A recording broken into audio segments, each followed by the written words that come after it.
Puji dan syukur kita panjatkan kehadirat ilahirati atas karunia kita bisa bersama-sama berkumpul dalam rangka Thalabul Ilmi, serta kita bisa bersilaturahim, bertatap muka di majelis yang mulia ini dalam keadaan aman, sehat walafiat. Tak lupa semoga salawat serta salam senantiasa tercurah kepada junjungan kita Nabi Muhammad SAW, kepada keluarganya, sahabatnya, para tabi'in, tabi'ahum, kepada kita semua, serta kepada seluruh umatnya hingga akhir zaman nanti. Teman-teman yang dirahmati Allah, agar majelis kita menjadi lebih berkah, marilah kita awali halaqah pada malam hari ini dengan ucapan basmalah bersama-sama. Bismillahirrahmanirrahim. Bagaimana kabarnya teman-teman semua? Semoga makin sehat, makin semangat, dan selalu dalam lindungan Allah. Nah, di halaqah kali ini kita akan mengundang pemateri yang Masya Allah sekali jejak perjalanannya. Beliau adalah Ustadz Ma'mun Afani. Nah, beliau ini telah mengawali karirnya sebagai seorang penulis muda. Di tahun 2008 hingga 2016, Ustadz Ma'mun telah menciptakan 10 novel, di mana salah satunya menjadi bestseller dan telah difilmkan dengan judul Kehormatan di Balik Kerudung di 2011. Mungkin di antara teman-teman di sini ada yang pernah nonton filmnya, mungkin karena ini filmnya sangat menyentuh sekali. Kemudian selain novelis, beliau juga telah menyelesaikan S1 dan S2 di Pondok Modern Darussalam Gontor di bidang akidah dan filsafat, serta S3 di Universitas Darussalam Gontor. Beliau juga aktif terlibat dalam program kaderisasi ulama, dan sekarang beliau menjadi ketua manajemen Bina Kolam serta DI di bawah lembaga Yayasan Dana Sosial Al-Falah. Marilah kita sambut bersama Ustadz Ma'mun Afani. Oh iya, baik, alhamdulillah. Afwan Ustadz, tadi saya ada kendala di laptop Ustadz. Ya, nggak apa-apa.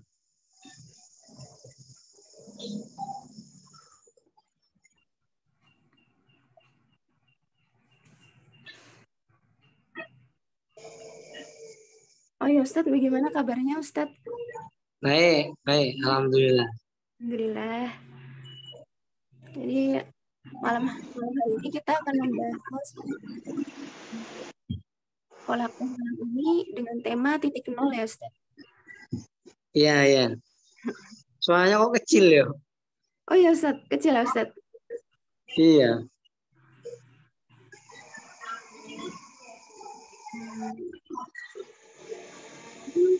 Saya coba ganti device ke komputer ya Ustadz. Ya apa, langsung aja nggak apa-apa. Ya. Ya.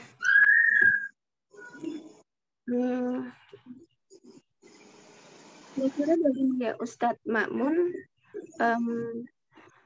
ini titik nol ini kira-kira membahas tentang apa sih Ustadz? Kira-kira?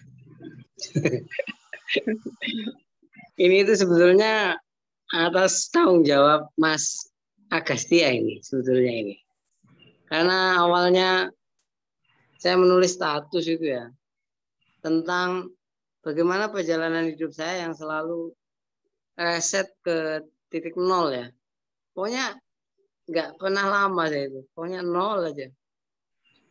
Nah kemudian beliau minta saya sharing pada malam hari ini ya. Saya akan sharing sebisanya. Pengalaman saya berkaitan dengan saya selalu memulai hidup dari nol lagi dan nol lagi. Ya siapa tahu bisa bermanfaat untuk semuanya. Ya Ustadz. Padahal perjalanan Ustadz Ma'mun ini Masya Allah sekali perjalanan Ustadz. Udah bikin 11 buku ya Ustadz? Ya kalau luar biasa nggak juga ya sebetulnya ya. Cuman yang saya anggap butuh lebih itu adalah bagaimana saya memulai sesuatu sampai kemudian angka 9, kemudian balik lagi ke titik 0, 1, 2, 3, 4, 5, 9, balik lagi gitu. Jadi sedikit saya bercerita. Dulu itu saya ketika setelah sebelum menikah, saya itu memang menekuni dunia tulis-menulis. Sampai melahirkan beberapa novel ya. Sampai pada titik itu kemudian saya menikah. Dan disitulah pasti banyak perubahan tujuan hidup ya. Sangat banyak. Hingga akhirnya saya hidup di Bandung. Tidak begitu lama hidup di Bandung itu. Kemudian saya hidup di Pekalongan. Karena saya memang asli Pekalongan.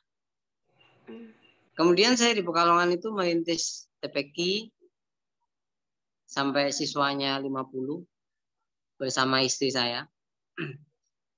Merintis TPQ ya anak-anak kecil gitulah ya, niat kita memang pengen agar anak-anak itu ngajinya betul gitu, baik. Selang 1 tahun mungkin ya, saya harus ke Surabaya ternyata. Karena ada amanat dari Bapak Yai lah intinya untuk saya ke Surabaya. Saya boyong lagi bersama istri. Waktu itu baru lahir anak pertama. Saya merasa di Surabaya itu sudah titik akhir lah. Maksudnya saya akan hidup di sana. Karena di Surabaya sampai saya punya 3 anak. Dan kemudian saya ya sudah memiliki banyak hal lah. Sudah ya saya kira hidup di sana. Ternyata pada satu titik setelah 7 tahun ayah saya jatuh. Jatuh sakit yang intinya butuh teman lah. Karena memang nggak ada anak. Sehingga kemudian saya pulang. Nah, itu titik nol lagi. Maksudnya pulang ke Pekalongan ya. Dari nol lagi saya harus hidup. Di Pekalongan dulu nol, ke Surabaya dari nol lagi. Balik lagi ke Pekalongan dari nol. Di mana saya sudah punya anak 3. Ya, ada istri dan lain sebagainya. Tapi ya mungkin itu jalan hidup ya. Nah, disitulah saya merasa hal seperti itu mungkin kesalahan saya. Mungkin bisa jadi juga ini anugerah dari Allah ya, karena banyak pelajaran. Karena terus terang, untuk melakukan hidup seperti itu, harus dari titik nol lagi, itu sangat berat sekali. Sangat berat sekali. Tidak mudah gitu loh, meninggalkan semua pekerjaan, semua yang kita miliki. Kemudian harus dari nol yang kadang kita pelong-pelong ya. Ini mau apa saya di sini? Harus bagaimana gitu. Kaya juga nggak punya gitu lah. Nah itu yang menurut saya kalau misalkan ada orang yang merasakan demikian, itu harus banyak-banyak tawakal aja sih. Mungkin itu aja kuncinya. Jadi ya maksud saya titik nol di situ. Nah setiap orang itu pasti punya titik nol itu. Kalau saya kan hanya perjalanan hidup ya. Maksudnya tempat. Saya itu kan ukurannya tempat. Tempat di Surabaya berarti 0 sampai sekian. Kemudian saya pindah ke Pekalongan 0 sampai sekian. Kalau saya ukurannya tempat. Tapi bisa jadi ada orang yang memiliki titik 0 itu lebih berat. Maksudnya misalkan pada titik ini saya berada pada lingkup dosa yang mungkin A, B, C, D harus ke titik 0 yang mungkin dari 0 lagi. Bisa juga orang itu berarti pendidikan. Misalkan saya sudah S2 panjang gitu. Tahu-tahu nggak lulus. Harus pindah. Itu juga titik 0 juga. Dan setiap orang pasti punya. Bahkan untuk perempuan bisa jadi itu masalah cinta, bisa jadi. Titik 0 itu. Dia sudah mau menikah sama seseorang, tahu-tahu harus ya hilang gitu. Harus mulai dari 0 lagi. Wah, itu berat. Sangat berat.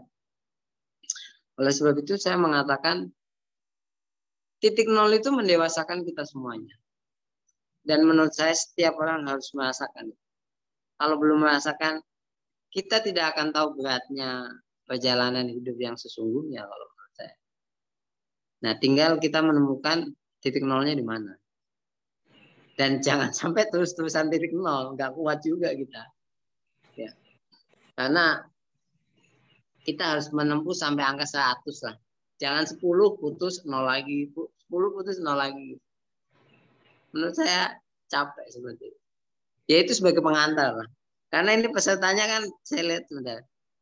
5. Jadi saya kira sharing diskusi lebih enak. Mungkin Iya, itu Ustaz. sebagai pengantar. Berarti Ustadz Makmun pernah mengalami fase titik puncak ya? Titik puncaknya kira-kira gimana itu Ustadz perjalanannya Ustadz? Menuju itu Ustadz. Ya, saya pernah merasakan posisi di apa namanya jabatan di sebuah instansi yang itu menurut saya top level ya di situ. Karena nomor 1 pasti agak politis ya. Saya nomor 2 di situ. Yang karyawannya jumlahnya 100 sekian. Saya pernah merasakan di posisi itu. Berkarya saya pernah merasakan di posisi bagaimana ya difilmkan, kemudian kesana kemari dengan karya. Saya juga pernah. Tapi saya merasa bukan itu tujuan kita itu. Nah itu dan kita harus rela untuk kembali lagi. Kayak istilahnya kalau lari itu ini finishnya nomor 2, ini finishnya nomor 3, gak apa-apa deh saya mulang untuk finish di nomor 1 gitu. Ya saya memang pernah merasakan titik puncak lah, pernah. Walaupun mungkin buat orang itu biasa, tapi bagi saya itu salah satu puncak hidup saya.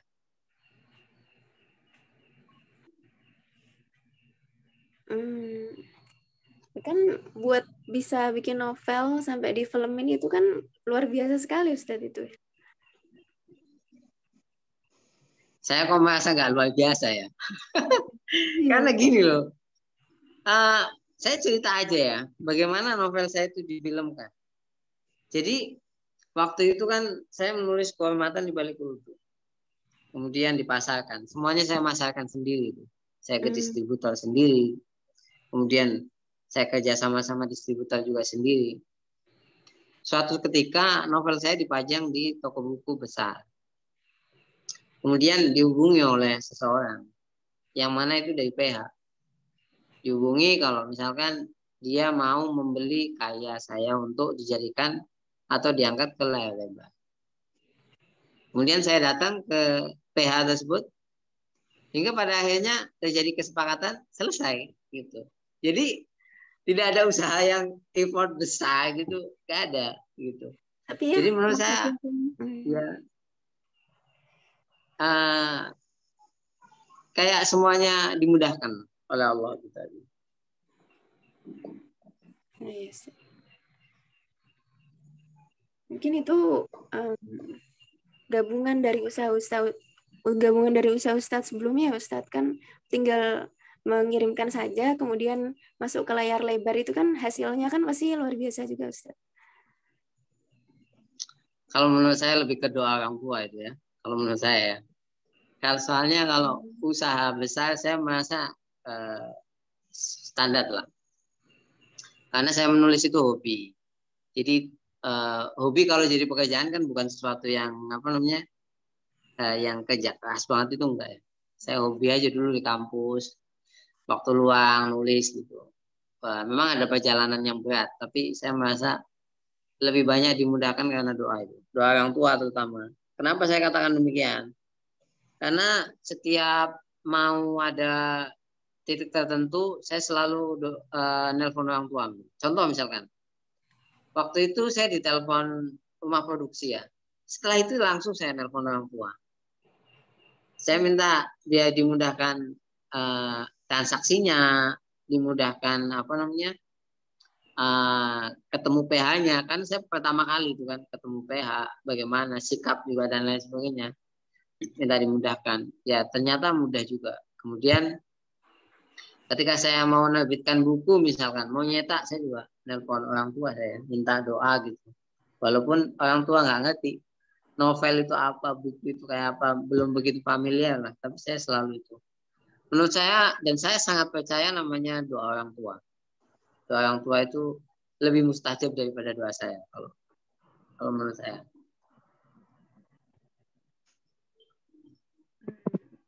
Berarti kira-kira Ustadz Jadi Makmun seperti ini, itu.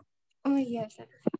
Kira-kira Ustadz Mamun ini udah berapa kali Ustadz berada di titik nol lagi Ustadz?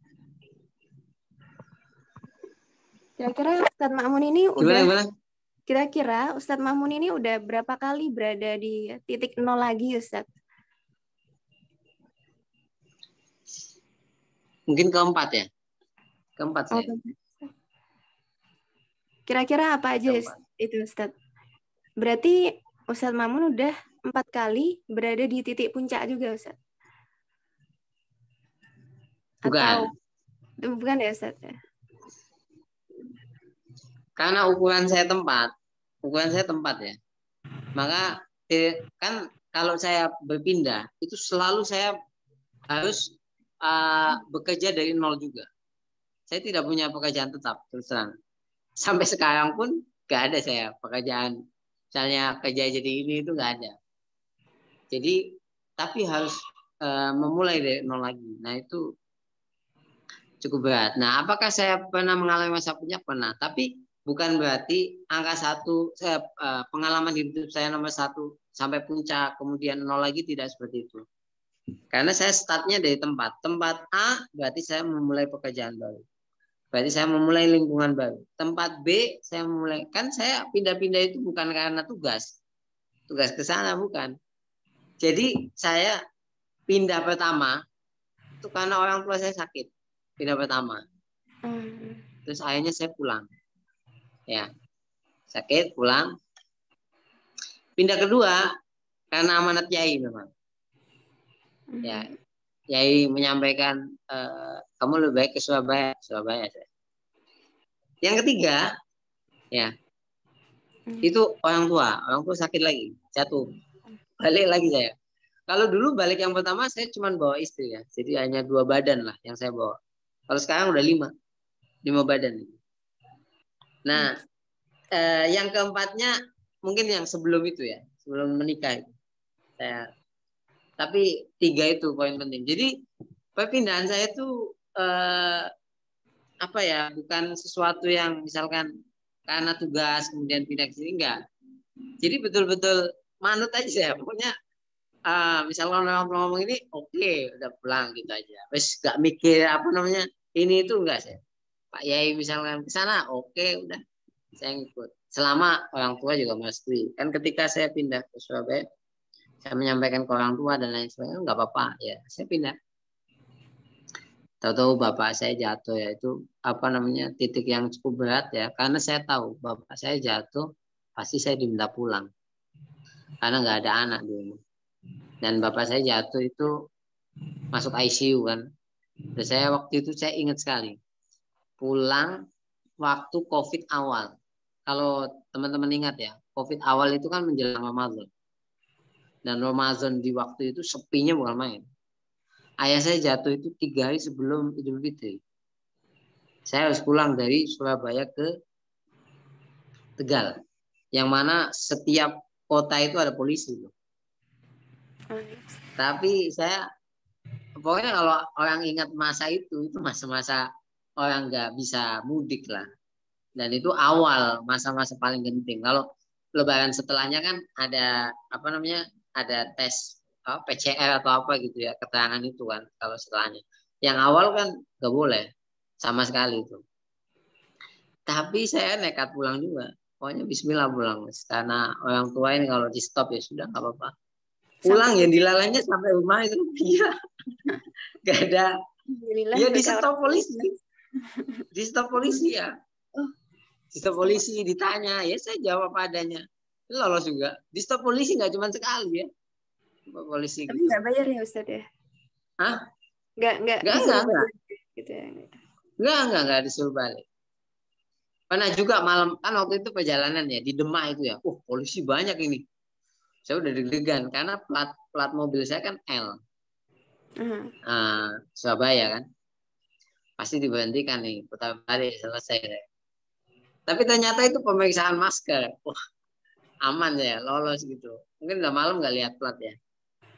Terus ada juga, pokoknya saya dipesani sama kakak itu jangan masuk tolan.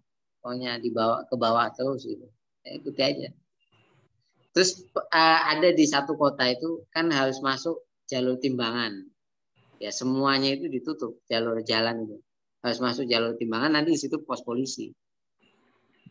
Nah, depan saya mobil pick up, ya, mobil pick up itu mobil wilayah itu memang dia nggak masuk timbangan, dia masuk jalur kanan gitu. Saya ikuti belakangnya, ya lolos juga. Iya, Ustaz. Di setiap titik titik nol itu setiap memulai itu selalu ada aja gitu ya Ustaz. Rezekinya selalu ada aja gitu Ustaz. Iya, iya, betul. Udah 4 kali mulai dan 4 kali dapat rezeki langsung atau gimana Ustaz? Atau kira-kira Ya butuh kalau besar kalau atau ya kalau isi kan sunatullah ya, maksudnya walaupun memang dimudahkan rezekinya atau apa, tapi sunatullahnya kan harus jalan. Maksudnya sunatullah itu ya kalau kita bekerja ya iya, dapat iya, uang. Ustaz. Kalau nggak bekerja ya nggak dapat uang. Itu memang kalau kita bicara itu agak panjang lah ya. Maksudnya kalau saya yang ke Surabaya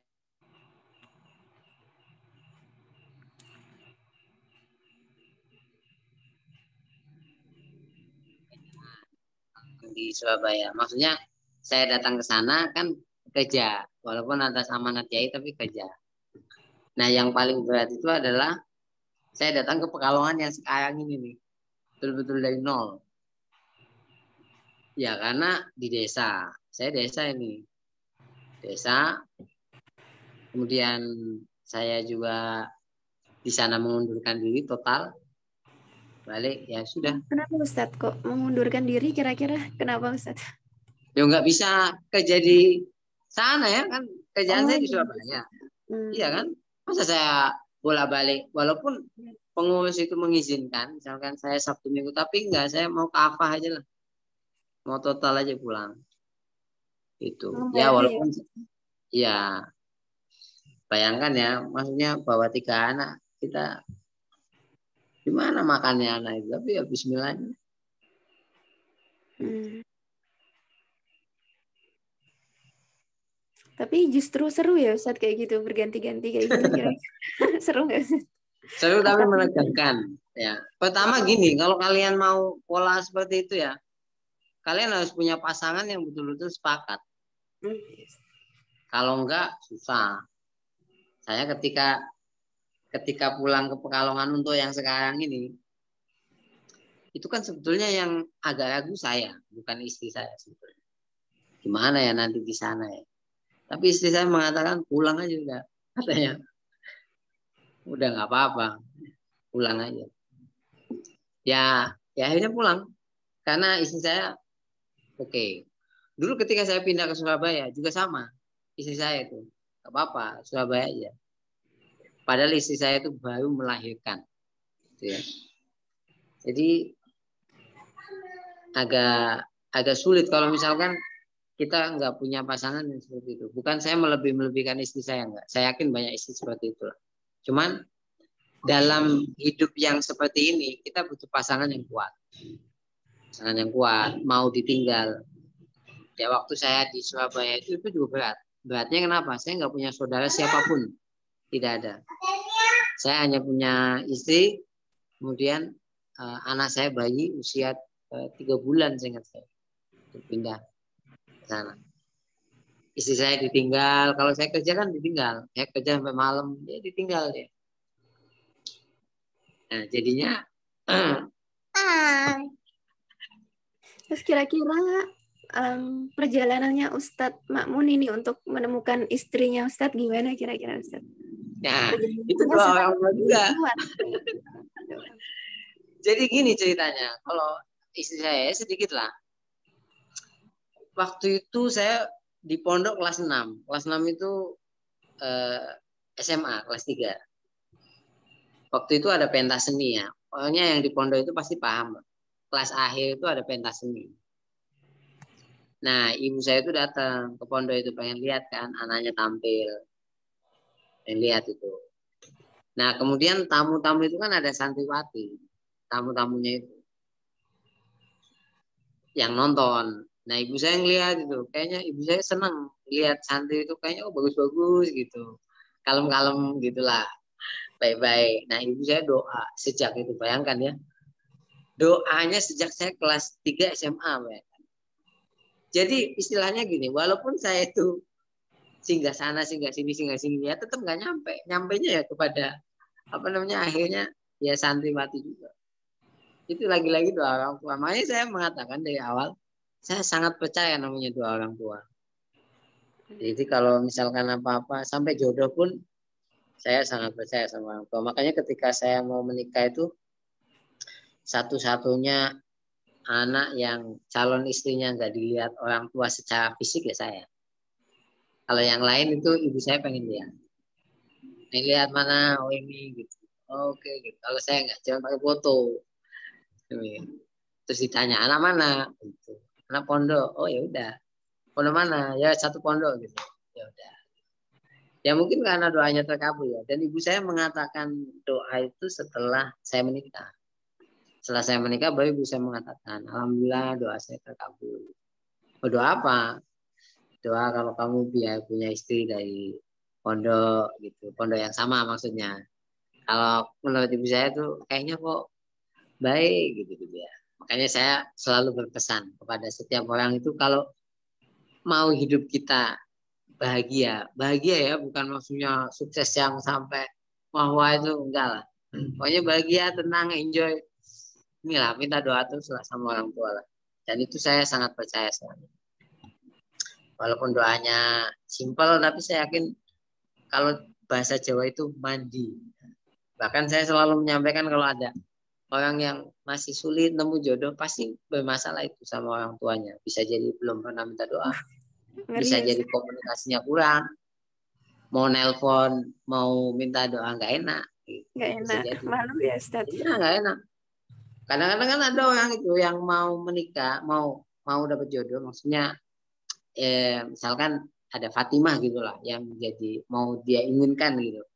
Ngomong ke orang tuanya kan kadang-kadang bingung. Gimana saya ngomong sama orang tua kalau ini itu minta doa gitu. Itu bingung kadang-kadang. Nggak perempuan, nggak laki-laki sama.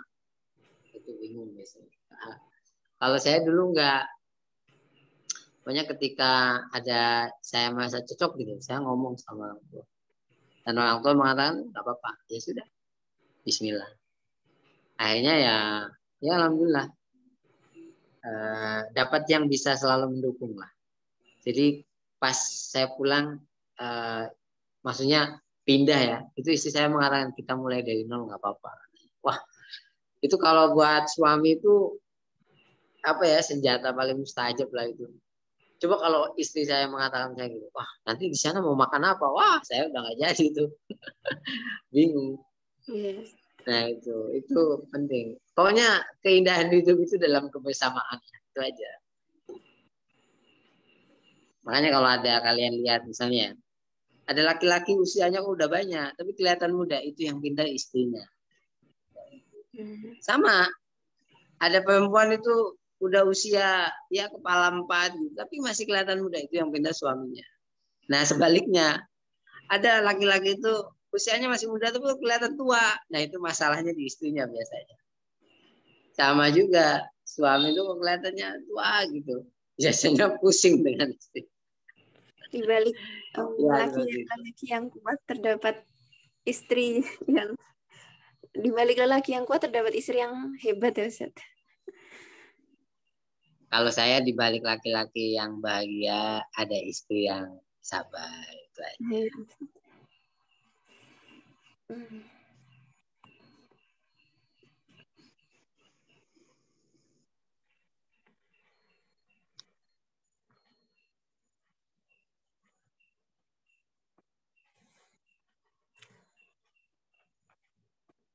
Berarti Ustadz Makmun ini saat ini masih menjalankan profesi sebagai penulis nggak Ustadz? Atau ingin berencana menerbitkan buku baru gitu Ustadz? Kalau menulis itu kan hobi ya. Saya kalau berencana melahirkan novel baru ada rencana. Tapi sekarang itu buku fisik itu masih kurang diminati ya. Jadi saya e-book ya. iya. Kalau e-book itu saya masih belum menemukan celah ya. Tapi yang saya lakukan sekarang di desa itu mengelola website saya. Satu itu. Karena saya nulis ya. Jadi kalau misalkan kita dari nol, ya kita lihat kelebihan kita apa gitu. Nah, kalau kita sudah punya kelebihan, tahu, oh saya menulis tuh. Ya ditekuni aja yang bisa kita lakukan. Saya di desa, yaitu dari website. Yang kedua, memang saya jualan. Ada toko di rumah. Saya jualan, berdagang sama istri. Yang ketiga, memang kita punya investasi.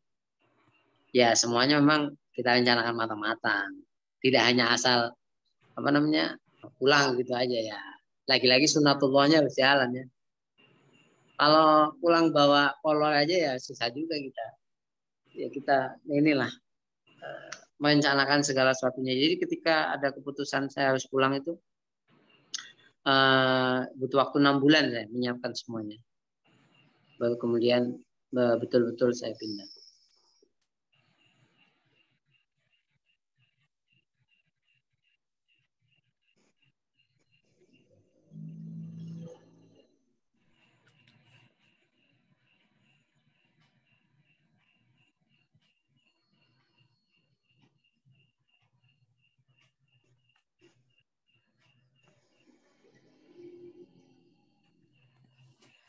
Berarti kira-kira Ustaz Mamun apa kira-kira pesan yang paling ingin Ustaz sampaikan dari titik nol ini ya Ustaz?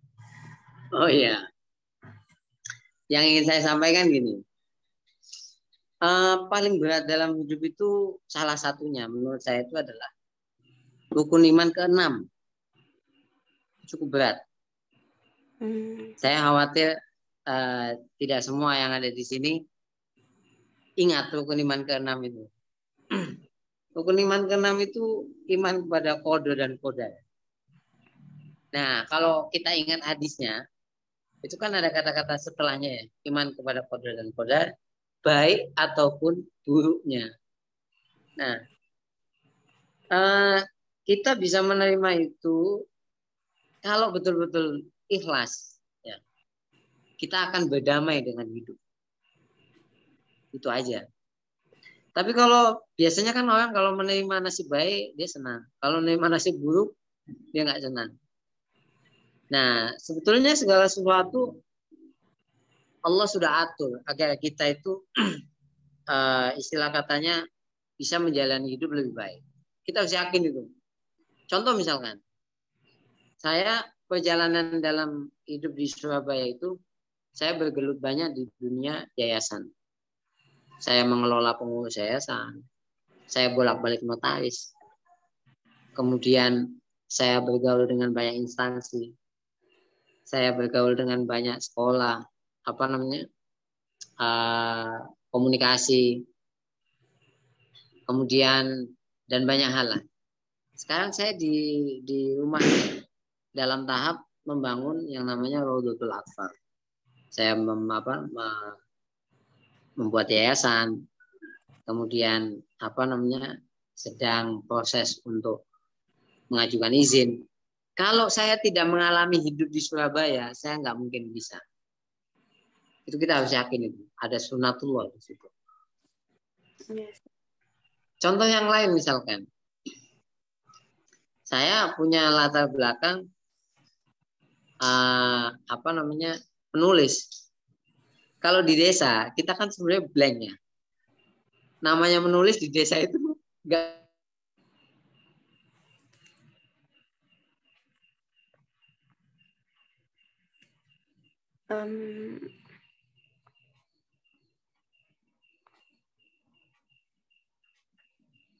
kayak gini. Nah, ya, jadi tapi saya alhamdulillah punya kemampuan menulis. Sehingga apa? Saya bisa hidup di desa dari mengelola website. Itu udah sunatullah juga. Ya. Jadi kita harus berdamai itu dengan hidup itu dan meyakini bahwasanya Allah memberikan yang terbaik untuk kita. Kalau misalkan saya iri melihat orang lain misalkan, orang lain sudah sampai tahap ini, sudah sampai tahap ini, sudah sampai tahap ini, nggak akan selesai hidup kita. Ya kalau kata orang zaman sekarang itu be yourself, itu istilahnya lah ya. Tapi kalau kata saya, ya kita harus meyakini hukum iman ke-6 itu. Kalau kita nggak yakin, aduh capek kita. Memarahi diri sendiri, tidak berdamai dengan hidup, hidup terasa susah. Ya, punya uang ya susah, nggak punya uang apalagi. Tapi kalau kita berdamai dengan itu semua, meyakini rukun iman yang ke-6 itu, punya uang bahagia, nggak punya uang juga bahagia. Itu aja udah. Yang penting masih hidup, itu aja. Tinggal cara kita untuk mengelola hati ya Ustaz ya. Ya, ya. Ada pertanyaan kayaknya itu. Oh ya mungkin bisa lanjut ke sesi pertanyaan aja Ustaz. Ada Ya, silakan. Ya, Ustaz. Ini dari Osi Kris Monika Ustaz ini. Selamat malam dari Osi asal Purbalingga. Mohon maaf Ustaz, saya mau bertanya. Ini pertama kali saya ikut kajian keislaman. Saya sedang tahap mengerjakan tesis, rasanya sulit sekali berada di titik ini. Tapi di samping itu saya bersyukur bisa berproses di dalamnya. Yang mau saya tanyakan, bagaimana membuat hati ikhlas dan damai dalam menjalani kehidupan? Karena jujur saya terkadang merasa kurang dan tidak jarang mengeluh. Apalagi baru merasakan berumah tangga 1 tahun ini. Bahkan sampai di titik saya kehilangan anak saya dalam kandungan usia 4 bulan. Di sini saya mulai sedikit kehilangan arah dan merasa hidup jadi hampa. Saya sudah membaca novel Kehormatan di Balik Kerudung sebanyak 5 kali, Ustadz, dan selalu menangis sekaligus kagum dengan ketegaran Syahdu. Oke. Pertama seperti ini ya. Kalau mungkin saya mengatakan rukun iman ke-6, mungkin apa ya? Mungkin terlalu jauh atau gimana. Kalau berumah tangga, apalagi udah berumah tangga ini ya. Kalian harus betul-betul paham tujuan berumah tangga. Itu penting. Ya. Tujuan berumah tangga itu sebetulnya sederhana. Rasul itu mengatakan hanya 2. Ya. Aghaddu lil basar wa ahsanu lil farji. Hanya 2 itu. Jadi untuk mata itu jadi ghadul basar, dan untuk kemaluan kita jadi lebih terjaga. 2 itu diingat-ingat. Sakinah, mawaddah, warahmah itu nanti itu. Ya, itu dulu. Jadi kalau misalkan masalah anak keguguran atau apa, sangat banyak di dunia ini yang merasakan itu. Bahkan tetangga saya belum punya anak usia sampai tua juga ada. Yang kedua, kalau kita sudah memahami itu, kan nikah itu kan separuh agama. Karena separuh masalah daripada manusia terkait dosa itu masalah kemaluan memang. Masalah hawa nafsu. Kalau misalkan nikah bisa menyelesaikan itu betul-betul, berarti tujuan kita nikah itu betul. Itu yang pertama. Yang kedua, kalau berkaitan dengan apa, sudah menikah ya, pokoknya nggak usah jauh-jauh di luar itulah. Karena kalau sudah menikah itu pokoknya menikahnya enak, hidup enak. Yang kedua, kalau kita ingat betul-betul, coba baca ulang surat Ar-Rum ayat 21. Yang di situ mengatakan tentang menikah. Ada kata-kata apa? Litas kunu ilaiha. Kalau kita menikah itu tujuannya litas kunu ilaiha. Litas kunu ilaiha itu agar tentram ya, hati kita bersama dia. Ya. Sama apa dalam pernikahan itu kita tentram hatinya itu. Jadi kalau ada suami tambah tenang, kalau ada istri tambah tenang. Nah beda kalau misalkan kita sudah menikah, kok ada istri tambah jutek ya, ada suami kok tambah gak nyaman ya. Karena kadang-kadang orang zaman sekarang itu biasanya mengatakan mumpung suami nggak di rumah, ayo kita jalan-jalan. Nah biasanya ada yang gitu tuh. Ada juga suami itu mumpung istri gak ada di sini, ayo kita nonton misalnya. Nah, berarti itu kan nggak tentram itu bersamanya. Nah kita harus menemukan ketentraman itu. Bagaimana menemukan ketentraman? Ketentraman itu ya. Kalian harus ingat, kan setelahnya ada kata-kata cinta dan kasih sayang. Nah, cinta dan kasih sayang punya perhatikan surat Ar-Rum ayat 21. Dari mana kita mendapatkan? Ternyata Allah yang memberikan cinta dan kasih sayang kepada kita. Bukan kita sama-sama cinta ya. Karena ternyata kalau sama-sama cinta itu nggak langgeng ternyata. Ada bosannya kalau sama yang mencintai. Jadi yang terpenting itu tentram dulu sama dia. Nanti Allah memberikan cinta antara kita dengan dia. Nah kalau Mbak Osi misalkan sudah kehilangan anak pertama itu yang di kandungan, ya pertama bersyukur. Bersyukurnya apa? Masih ada suami. Yang kedua, kandungannya masih baik-baik aja. Maksudnya rahim masih baik-baik saja. Itu disyukuri. Karena apa? Banyak orang ya rahimnya sudah bermasalah. Ada kanker lah, ada apa lah. Sehingga dia tidak punya harapan lagi. Mbak masih punya harapan. Itu bersyukur. Yang kedua, bisa jadi ini Allah menganggap kita belum bisa kalau punya anak itu. Belum pantas. Contoh sederhana, saya pribadi lah, nggak usah jauh-jauh. Anak saya itu 3 laki-laki. Ya, belum ada perempuan. Tapi saya selalu sama istri itu mengatakan seperti ini. Memang kita belum pantas kalau dapat anak perempuan. Kenapa saya mengatakan demikian? Saya itu suka marah sama anak itu. Mudah lah marah itu. Anak laki-laki itu kan nggak bisa diomongin halus, itu kan nggak bisa. Nah, jangan ini nggak bisa. Anak laki-laki itu jangan main gini gitu anak laki-laki itu. Istri saya juga sama. Kalau misalnya anak itu jangan nangis. Anak laki-laki kok nangis gitu. Nah, kalau saya punya anak perempuan ya, terus sikap saya kayak gitu, nangis terus anak perempuannya itu. Orang anak perempuan senggol dikit aja nangis kok. Ya, jadi kita selalu berpositif aja lah, husnuzon kepada Allah. Jadi bisa jadi kita belum siap, maka kita harus menyiapkan lebih baik. Itu. Nah, ingat bersyukur itu salah satu yang dicontohkan dan ini paling sulit kita lakukan itu seperti yang dilakukan oleh Rasul. Rasul itu cara bersyukurnya itu apa? Ini cerita masyhur, tapi saya ulang nggak apa-apa ya. Rasul itu kan sudah dijamin surga dan lain sebagainya. Tapi kemudian ibadahnya malam-malam itu sampai kakinya bengkak. Sampai kemudian istrinya Rasul itu bertanya, kamu itu udah dijamin surga. Kenapa kok ibadahnya sebegitu banget?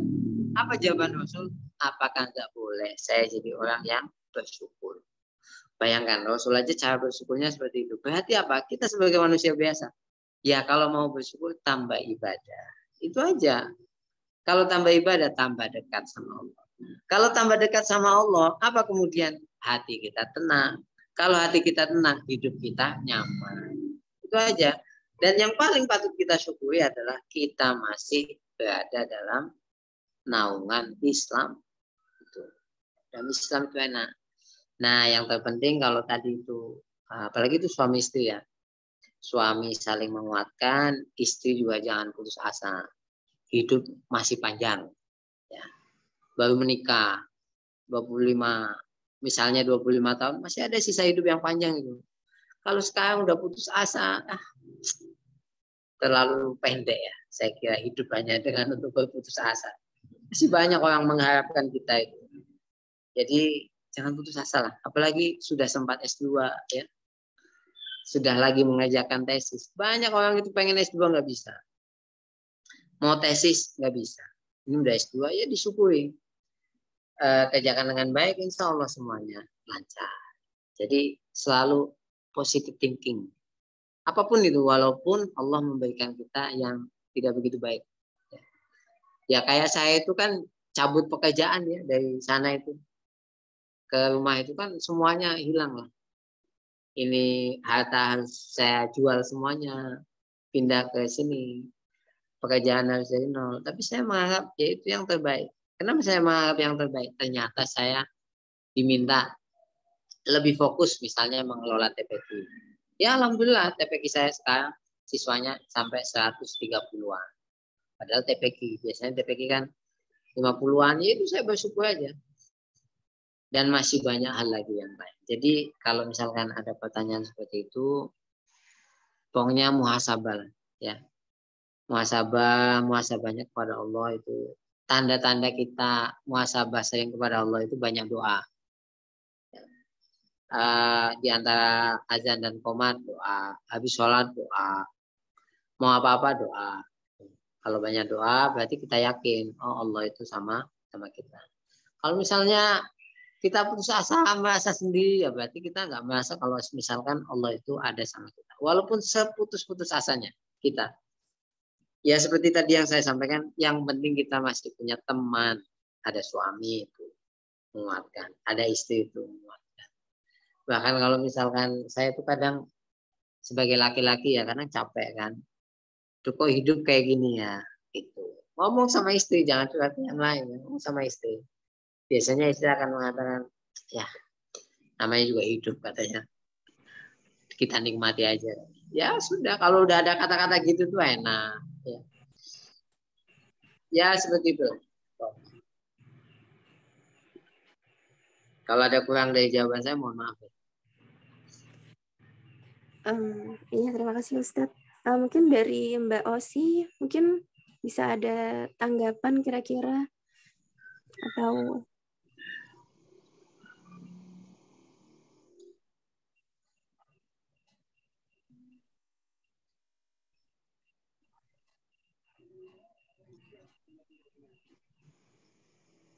kira-kira dari teman-teman. Oh iya, iya. Terima kasih Ustadz. Begitulah Ustadz berawal berumah tangga.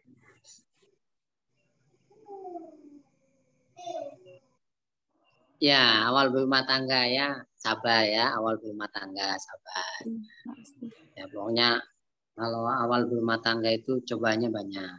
Ya, saya salah satu kenapa dulu bisa melewati awal berumah tangga, salah satu sebabnya karena saya hidup sendirian sama istri. Maksudnya jauh dari orang tua, kan di Surabaya itu jauh. Saya nggak punya saudara, orang tua saya di Pekalongan, orang tua istri di Bandung. Jadi kalau ada masalah ya saya berdua itu. Kita ngontrak di ukuran 20 meter persegi ya, 4 kali 5. Semua orang yang hidup di kota baru kayak gitulah pasti. Marah ya berdua ya. Mau pergi kemana coba? Istri saya misalnya mau kabur kemana? Nggak ada. Saudara nggak punya. Ya ketika marah ya udah sama-sama tetap di kamar itu. Jadi kalau ketika itu kadang kita ketawa ya. Kalau misalnya marah gitu, terus diam gitu. Akhirnya lama-lama ngapain gitu, wong kita hidup cuman berdua. Sampai suatu hari saya pernah punya kejadian lucu karena saking bodohnya kami dalam mengelola anak itu. Suatu hari anak pertama itu nangis sampai malam. Nangis sampai malam, malam sekali ya. Kita bingung, ini kenapa anak saya nangis terus. Dikipasi nggak diam, diajak keluar nggak diam, karena Surabaya kan panas ya. Diajak keluar nggak diam. Ternyata sebabnya anak saya itu ya, di pampers. Kita itu ketawa setelah itu. Ketawanya kenapa? Kok hidung kita nggak ada yang nyium bau itu. Jadi sambil nangis itu sambil ketawa gitu. Nah ya seperti itulah hidup berdua di perantauan jauh. Yang mana apa namanya harus kita nikmati. Jadi pada akhirnya kita menyadari gini, buat apa kita marah, buat apa kita berselisih. Kita nggak bisa lari, intinya seperti itu. Nggak bisa lari kemana-mana.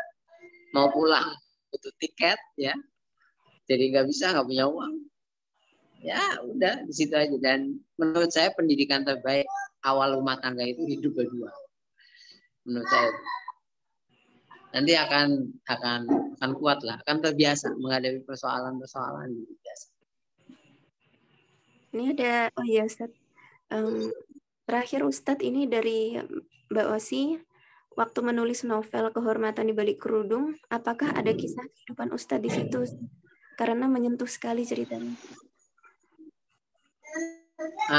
Kalau penulis novel itu memang nggak jauh dari kehidupannya, maksudnya yang ditulis itu. Tapi bukan berarti pengalaman 100%, biasanya hanya 30% gitu. Terus yang lainnya imajinasi. Jadi polanya seperti itu. Jadi kalau misalkan ada inspirasi pasti ada. Tapi istilah katanya kalau misalkan 100% kisah saya enggak. Yaitu kombinasi. Kombinasi banyak. Jadi seperti itu. Oh ya, Ustaz. Itu kira-kira saat menulis novel itu, inspirasinya kira-kira Ustaz muncul dari mana? Atau Ustaz mencari tempat atau untuk mencari inspirasinya bagaimana Ustaz kira-kira Ustaz? Kalau nulis novel itu banyak ya, banyak. Pertama, paling mudah itu dari kehidupan kita. Paling mudah itu. Nanti dikombinasikan dengan yang lain. Kedua, kita baca novel yang lain. Ketiga, biasanya saya nonton film. Gitu. Nonton film. Saya tahu film-film seperti Moment to Remember itu saya tahu. Korean Daisy itu saya tahu. Dan lain-lain lah. Apa namanya? Descendant of the Sun itu saya tahu. Ya, Ustaz. Tahu ya. Sampai lagunya saya tahu. Ya. Terus ya banyak lah kan. Lah film India saya juga tahu. Ya film-film yang menginspirasi saya lihat cara berceritanya gini kan. Korea itu punya kelebihan ini ya. Ceritanya itu dramatis ya. Memang luar biasa dan ceritanya itu baru. Itu kelebihannya. Nah itu saya belajar dari situ. Jadi kombinasi kalau novel. Yang penting banyak membaca aja ya Ustaz ya. Ya kalau novel banyak baca banyak nonton. banyak nonton. Karena gini kalau baca novel itu apa namanya cerita-ceritanya kan tidak cepat kita serap. Jadi kalau misalkan nonton itu kan butuh 2 jam toh. Ya, kalau baca novel itu bisa berhari-hari biasanya. 2 hari, 3 hari. Kalau saya biasanya butuh waktu, misalkan saya butuh nonton 3 film ini nih, bisa cepat gitu. Biasanya ada adegan yang saya ulang-ulang gitu. Biasanya. Kayak novel saya yang Azan Subuh Mengempas Cinta itu, ada satu adegan yang saya tiru dari film zaman dulu ya. Itu kan film India yang paling terkenal Kucu Kucu Hotai. Itu saya tiru. Ada satu adegan lah, walaupun mungkin orang nggak jelas melihatnya, tapi saya ambil. Oh iya. Ini terima kasih kepada Mbak Osi. Semoga diberikan ketabahan Mbak dan semoga dapat menjalani hidup dengan baik. Selanjutnya, kira-kira apakah ada yang ingin bertanya lagi? Mungkin tentang novelnya beliau, novel Ustaz Ma'mun.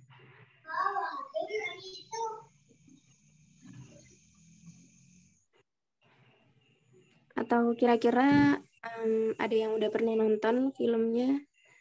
Filmnya judul apa ya Ustaz tadi? Filmnya Ustaz. Kehormatan di Balik Kerudung. Ramadan di Balik Kerudung.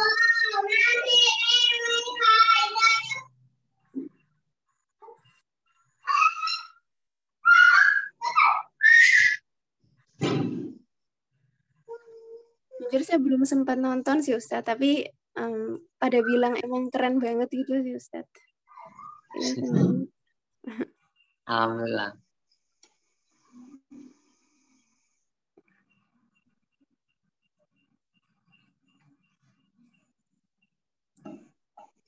Mungkin dari teman-teman kira-kira ada yang ingin bertanya atau mungkin ingin sharing tentang titik nolnya.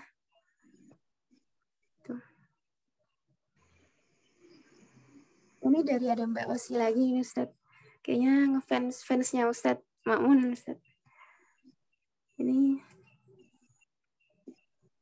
ini menanyakan filmnya Ustaz. Kenapa ending film berbeda dengan di novel Ustaz?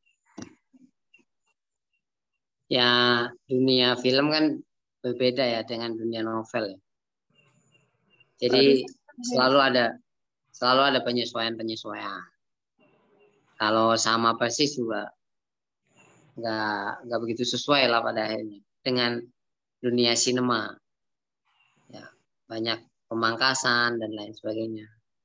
Ya gitu-gitulah. Jadi menurut saya itu menjadi yang terbaik lah menurut saya. Walaupun endingnya berbeda.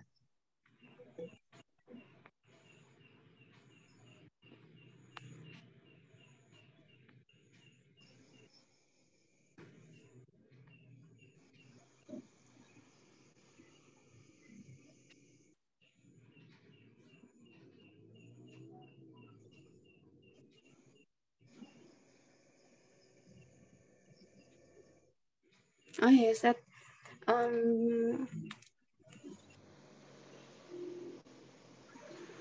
suara saya kurang jelas Ustaz ya? Nggak apa-apa. Oh iya. Gimana? Mungkin saya ingin tanya, mungkin kan Ustadz ini kan juga bergerak di bidang dakwah ya Ustadz ya? Itu Ya sedikit. berarti dalam perjalanannya Ustadz kan dari pekerjaan satu ke pekerjaan yang lain, dari titik nol ke titik nol yang lain, itu apakah setiap jalannya itu selalu diiringi dengan dakwah? Itu kan, nah terus kemudian di bagian penulisan buku itu kira-kira bagaimana cara Ustadz menyampaikan dakwah tersebut melalui buku Ustadz?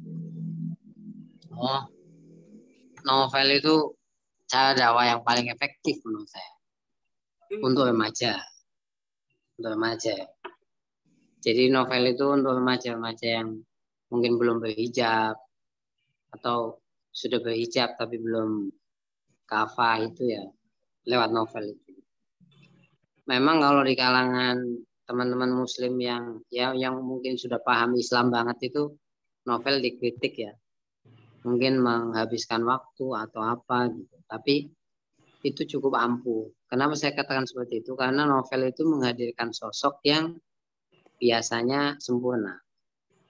Film novel itu menghadirkan sosok yang sempurna. Kalau ganteng ya ganteng banget, kalau jelek ya jelek banget. Biasanya kan kalau di film seperti itu. Novel juga sama. Nah, apa yang saya hadirkan di novel-novel itu biasanya karakter-karakter wanita yang memang luar biasa. Contoh 29 Juta Wanita itu sosok wanita yang luar biasa. Kehormatan di Balik Kerudung ada Syahdu, ada siapa lagi satu. Saya sampai lupa tokohnya. Terus ada apa namanya? Di novel saya Cemburu di Hati Penjara Suci juga ada satu sosok yang memang sangat luar biasa. Nah, biasanya bagi pembaca, sosok-sosok itu sangat diingat. Nah, itu bermanfaat bagi mereka. Contoh ya, 29 Juta Wanita itu. Bagaimana sosok wanita itu menolak pria yang ingin mencintainya karena agamanya belum baik. Gitu. Sampai apa yang dikasih kepada laki-laki itu? Satu Al-Quran.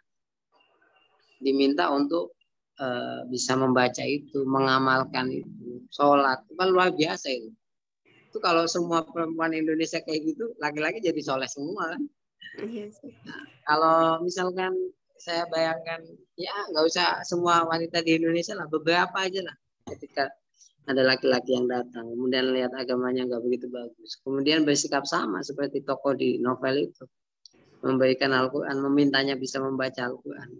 Setidaknya kan karena cinta dia bisa membaca Al-Quran, karena cinta dia bisa ibadah dengan baik, itu luar biasa. Jadi dakwah itu tidak terkotak dengan hal-hal yang berbau ceramah ya.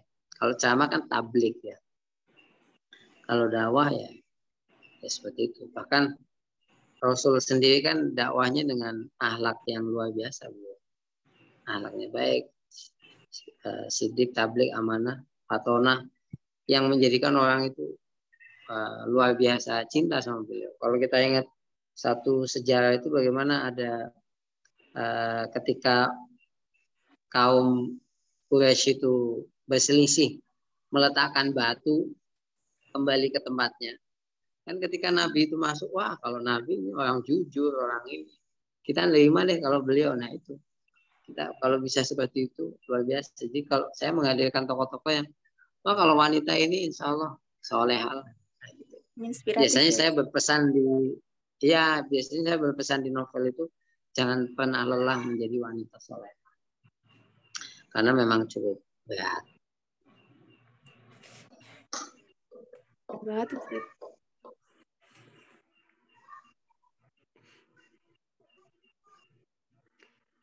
Sebenarnya di sini kan ada yang ada dari PPA buku. Jadi kayak belajar untuk menulis buku gitu, Ustadz. Ada apa namanya? Kayak perkumpulan grup untuk membuat buku. Nah, kira-kira ini ada tips nggak, Ustadz, kira-kira untuk membuat buku itu? Kira-kira gimana, Ustadz? Ya, buku itu kan banyak jenisnya. Setiap jenis yang berbeda akan menghasilkan teknik yang berbeda juga. Mau buat buku motivasi, tekniknya berbeda. Mau buat buku novel, tekniknya juga berbeda. Nah, kalau kalian mau buat buku, ya kenali dulu tekniknya. Kenali dulu tujuannya. Misalnya saya buat buku motivasi, ya kalian harus terbiasa menulis artikel. Kalau misalkan mau buat novel, kalian terbiasa membuat cerpen. Itu terbiasa. Nah, latihannya gitu-gitu dulu. Yang berikutnya, kalau kalian bingung, kalian mau buat novel, maka baca novel-novel yang bagus. Nanti bisa sendiri. Kalian mau buat buku motivasi, baca buku motivasi yang bagus. Nanti bisa sendiri. Jadi nggak ada teori kalau misalnya nulis itu. Yang penting latihan ya, Ustadz. Yang penting nggak usah latihan, pokoknya nulis aja lah. Nulis. Ya kayak kalian apa namanya naik sepeda itu, yang penting punya sepeda kan. Walaupun kalian latihan nggak punya sepeda ya sama aja. Yes. Ya, yang penting punya buku tulis ya tulis aja, punya laptop tulis aja. Selesai.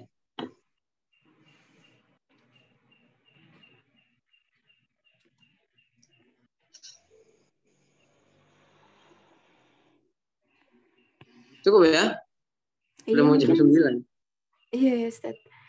Mungkin kalau misalnya Iya. dari teman-teman sudah cukup pertanyaannya, mungkin disudahi saja ya, Ustadz. Ya, Syukur betul. Ustadz, jazakallah Udah khair malam. atas penyampaiannya, sangat menginspirasi. Um, ya, kemudian terima kasih pula kepada Ustadz Agas yang telah membuka acara, dan kepada teman-teman, terima kasih banyak telah bersedia hadir dalam halaqah ini. Semoga diberkahi Allah Subhanahu wa taala, dan untuk menutup halaqah ini, mari kita ucapkan hamdalah bersama-sama. Alhamdulillahirabbil alamin, dan doa kafaratul majelis. Subhanakallahumma bihamdik asyhadu an la ilaha illa anta astaghfiruka wa atubu ilaik. Terima kasih Ustadz. Dipersilakan untuk live kepada teman-teman dan Ustadz Makmun.